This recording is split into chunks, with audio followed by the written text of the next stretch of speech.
Welcome to the Crypto Nation, folks. In many ways, nothing about Bitcoin has fundamentally changed since its all-time high. Yet every time the price weakens, a crowd emerges insisting the bull market is over. On Twitter, people will confidently declare finality. This time it's done. And yet history shows those moments are rarely the end. To understand why, it helps to focus on four key charts that together give a clearer picture of Bitcoin's true position. If we compare today's conditions with those at the peak, the structural foundations of the network look remarkably similar, if not better. Stepping back, the broader environment for digital assets has actually improved. Major global banks, Citibank and JP Morgan among them, are now using stablecoins at a meaningful scale. The National Bank of the Czech Republic recently announced it intends to become the first Eurozone monetary authority to purchase Bitcoin for its treasury. The IRS has been issuing clearer guidelines, and even Harvard's Endowment Fund, a famously conservative institution, now holds more Bitcoin than gold. These developments are not signs of deterioration. They point toward long-term structural health. Meanwhile, the derivatives markets show no panic.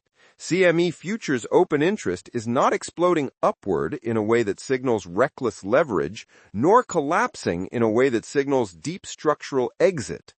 Coinbase futures show a similar trend, slight decreases but nothing dramatic. Typically, when a market's price falls and open interest falls sharply, it indicates participants are leaving permanently. That is not what we see. The number of active Bitcoin wallets remains consistent with levels from several months ago. Participation is not evaporating. Underneath the noise, the network is behaving normally.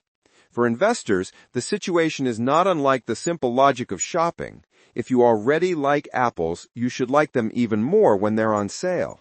If you never liked apples, a temporary price drop gives you a brief moment to make your case. But nothing about the underlying fruit has changed. Bitcoin's price, likewise, is simply more discounted. And that leads to the first of the four important charts, the Bitcoin quantile model, a framework that compares price to time rather than trying to guess specific price targets on specific dates.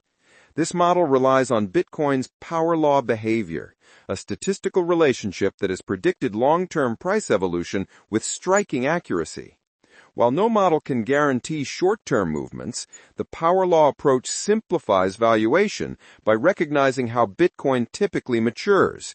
Its volatility decreases, and its growth follows a widening but measurable curve. Historically, this model has been about 97% accurate in showing whether Bitcoin is undervalued or overvalued at a given moment. Looking at the chart today, Bitcoin has slipped back into the region associated with discounted valuation known as the blue zone. For years, Bitcoin has oscillated between that blue zone and the yellow mid-value zone, periodically rising into the rarefied air above. Nothing about the current position signals structural weakness. It merely reflects a lower price relative to its long-term trajectory. Could it dip further? Of course, but the model helps frame any such dip as movement within a broader trend, not a collapse. The same is true for the altcoin chart, for those who follow certain altcoins daily. Let's consider the commodity floor value model, which estimates Bitcoin's production cost. Historically, the cost of production sets an informal price floor for commodities, including Bitcoin. Every Bitcoin miner has a break-even level, and although price can fall below this level temporarily, market forces tend to balance over time. Today, the estimated cost of production sits around $70,000. That means the current price, having fallen about 35% from its high, is approaching a historically important support region. At large Bitcoin mining facilities, including major operations in Texas, tens of thousands of liquid-cooled servers run continuously to secure the network.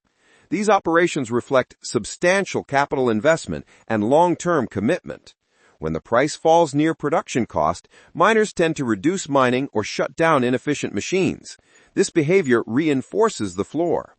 Should the price drop lower still, if this rally truly were a fool's rally, the market could oscillate temporarily before gravitating back toward that $70,000 range, supported by years of accumulated price action. Projecting forward, the quantile model was updated on November 21st and outlines possible scenarios. In a worst-case deep value scenario, meaning Bitcoin stays stuck in the blue zone, the model suggests a price of about $57,000 3 months from now, $74,000 1 year from now, and $244,000 5 years from now. Those are the conservative estimates. Historically, Bitcoin rarely stays in the deep value zone for extended periods. More often, it rises into the mid-value or premium areas. If instead Bitcoin remains at a premium level, the model places 3-month projections between $120,000 and $160,000. 1 year from now, regardless of near-term turbulence, it suggests a range between $160,000 and $200,000.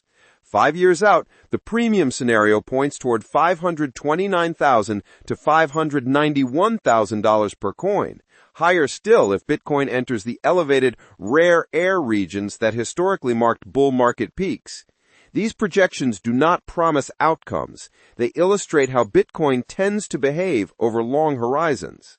Now let's consider the Weekly Relative Strength Index, or RSI.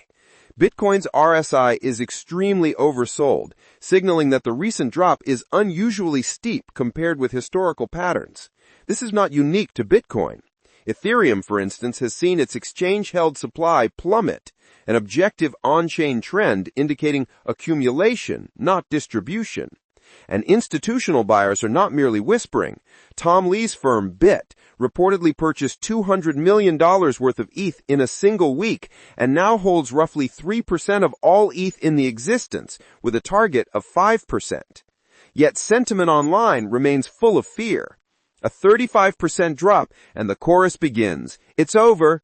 Bear market confirmed. But Raoul Pal predicted exactly this dynamic months ago. He noted that a 35% correction would arrive, social media would proclaim the end, and it still wouldn't be true.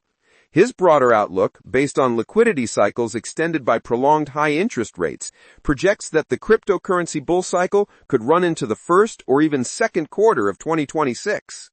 And finally, let's consider the business cycle indicator.